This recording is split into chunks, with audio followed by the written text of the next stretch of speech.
kita lihat bagaimana bacaannya Gus Fuad Pleret, nahu sorofnya seperti apa. Ya, dikira kita nggak tahu nahu sorof. Ya, nanti dikira kita nggak bisa baca kitab. Repot. Kemudian membaca fariqal haram. Farik itu juga menjadi fi'il amar, tapi faroko. Ini persoalan sorof ya, bukan nahu. Maafkan saya sekali lagi, maafkan atas segala perbuatan saya yang tak patut kepada guru tua dan al-fadhil. Beliau sudah menjalani hukuman adat, sehingga apa mungkin tidak dikejar lagi di dalam hukum positif, tidak dilaporkan, beliau aman dari penjara, maka dia pilih untuk minta maaf. Akan kita saksikan ya apa yang dimaksud kepada seluruh rakyat Indonesia, khususnya masyarakat Jawa Tengah dan masyarakat Pemalang, dan khususnya kepada seluruh jajaran para pejuang yang tergabung dalam perjuangan Wali Songo Indonesia Laskar Sa'ila. Hendaknya kalian semua harus berhati-hati, jaga kondisivitas, jaga keamanan negara, jaga kedamaian bangsa ini. Ini adalah tanggung jawab kita semua sebagai rakyat Indonesia. Sebentar ya. Ini perkataan yang lip service saja saya lihat itu. Dia mengatakan pertama kepada seluruh rakyat Indonesia. Ada siapa dia itu ya? Mau menghitob seluruh rakyat Indonesia itu. Udah kayak lagu kemerdekaan aja. Kemudian yang dihitobnya itu yang terakhir tadi adalah orang-orang yang sedang berjuang ya. Kata dia berjuang. Oke lah, kita ikut narasi itu. Berjuang di PWILS. Apa yang mereka perjuangkan itu? Kalau misalkan ada haluannya, ada haluan PWI itu perjuangan jadi mana? Apakah itu sesuai atau tidak? Ini kan sudah tidak sesuai. Baca sekali lagi, karena saya sudah membaca ADART-nya PWILS. Di situ tidak ada, merungkankan Mbak Alwi tidak ada. Tetapi dalam kenyataannya itulah yang menjadi satu-satunya perjuangan mereka. Contoh karena dia orang yang sembarangan dan sembrono ketika menyampaikan hal-hal persoalan agama yang tidak dia ketahui. Kemana-mana dia mengatakan nasab palsu Ba'alawi, tapi padahal dia sendiri memalsukan Al-Quran. Dia sendiri memalsukan hadis. Saya katakan hal ini karena saya mempunyai bukti. Di dalam satu tempat saja ada beberapa pernyataan dan poin tentang keagamaan saya sampaikan, saya lihat ternyata itu palsu. Dan ini menambah-nambah Al-Quran, ini berani. Dan dia juga mengatakan bahwasanya ini hadis, padahal bukan dari baginda Nabi Muhammad SAW, dan ini tidak ada dasarnya. Saya katakan hari ini adalah orang yang paling bobrok ketika menyampaikan dengan berani bahwasanya ini Al-Quran, dan ini nambah-nambah Al-Quran. Karena demi gengsinya, takut malu karena ada banyak fansnya, dikira dia tidak ahli agama, tidak ahli Al-Quran. Lalu dia berani menyampaikan Al-Quran padahal dia tidak tahu, dia tidak ingat, dan dia lupa misalkan. Kenapa dia maksakan diri? Perhatikan baik-baik dalam video ini. Kalau kalian baca Al-Ahzab 28 sampai 33, jelas sekali bahwa ada satu kalimat.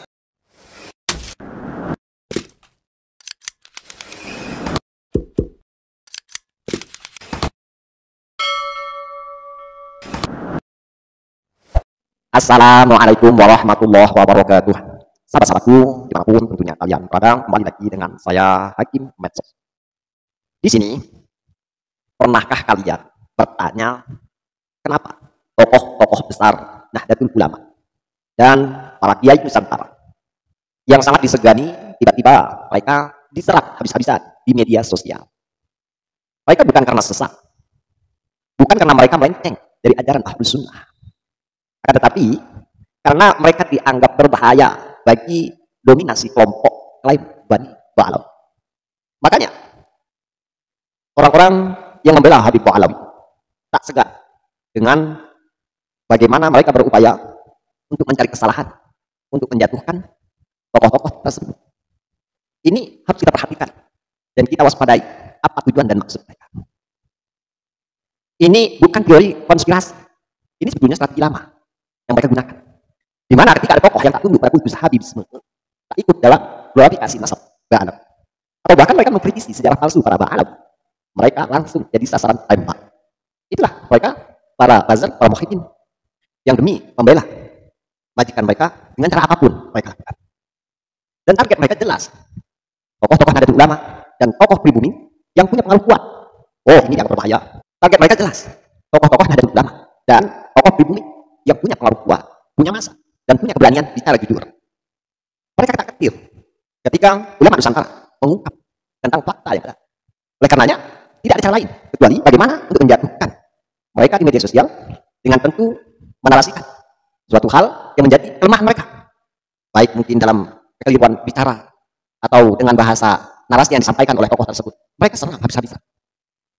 Seperti halnya di mana tokoh ulama Nusantara seperti Kiai Haji Musta'in Robi, di mana beliau adalah orator uluh, tegas soal akidah, dan berani mengingatkan jamaah untuk tidak sujud pada kultus nasab. Kemudian apa yang terjadi? Mereka para muhibbin Ba'alawi sibuk mencari celah, mencari potongan ceramahnya, kemudian diedit, dibumbui, lalu diviralkan seolah-olah beliau melecehkan ahlul bait.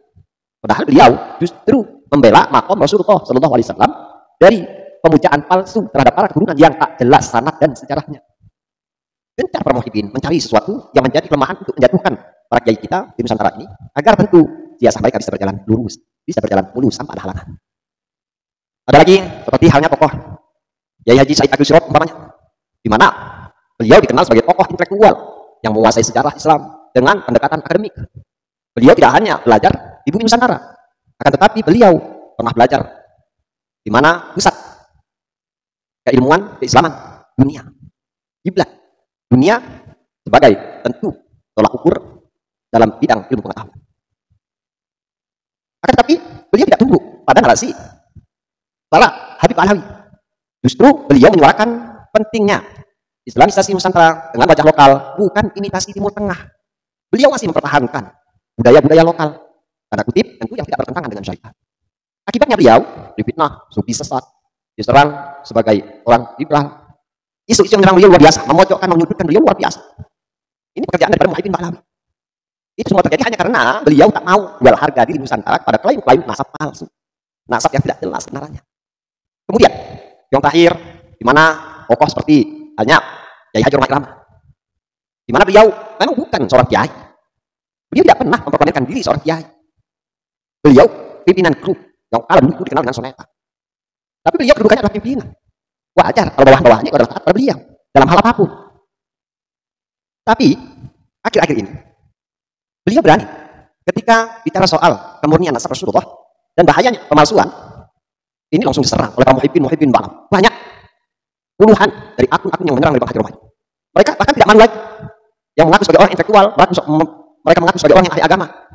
Tapi mereka tidak sadar bahwa pertunjukan yang mereka lakukan adalah sebuah tentu hanya propaganda yang ingin mengkelabui umat, menjual harga diri mereka, menjual intelektualan mereka dengan cara apapun demi untuk membenarkan majikan mereka Habib Ba'alawi. Banyak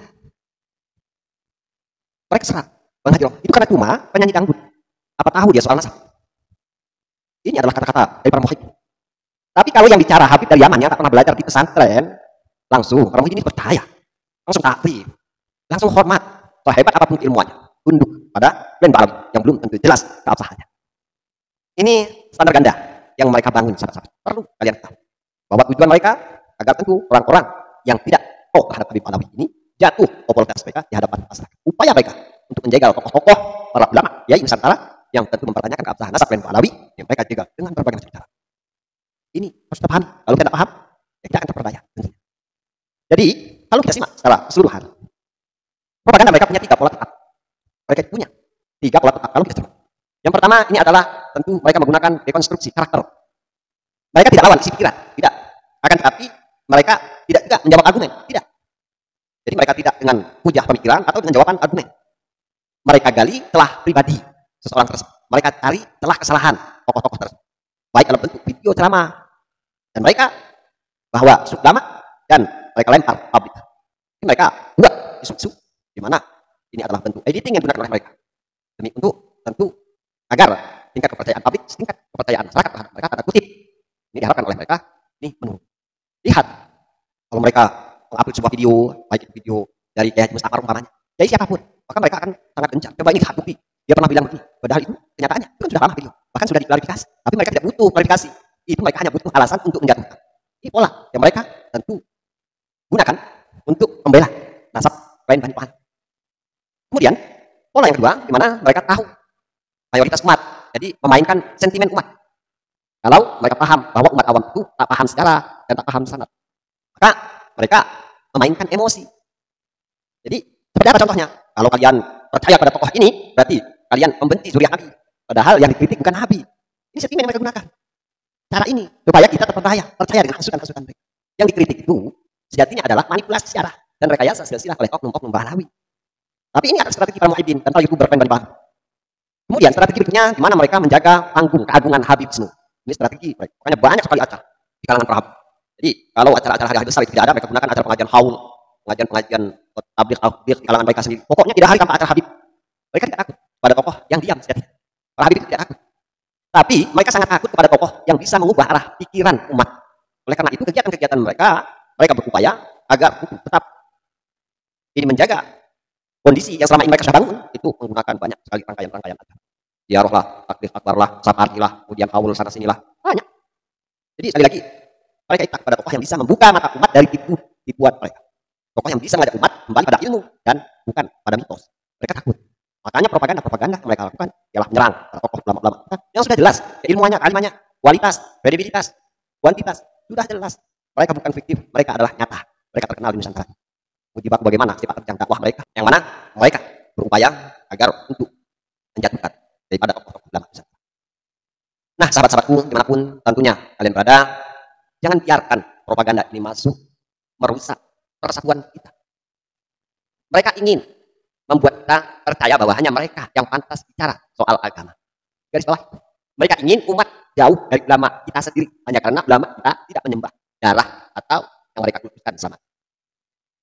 Padahal hakikatnya kita tidak anti ahlul bait, kita tidak benci kepada keturunan Rasulullah, tapi kita juga tidak rela dijajah secara simbolik oleh kelompok yang memonopoli kebenaran lewat nasab palsu. Poinnya di situ.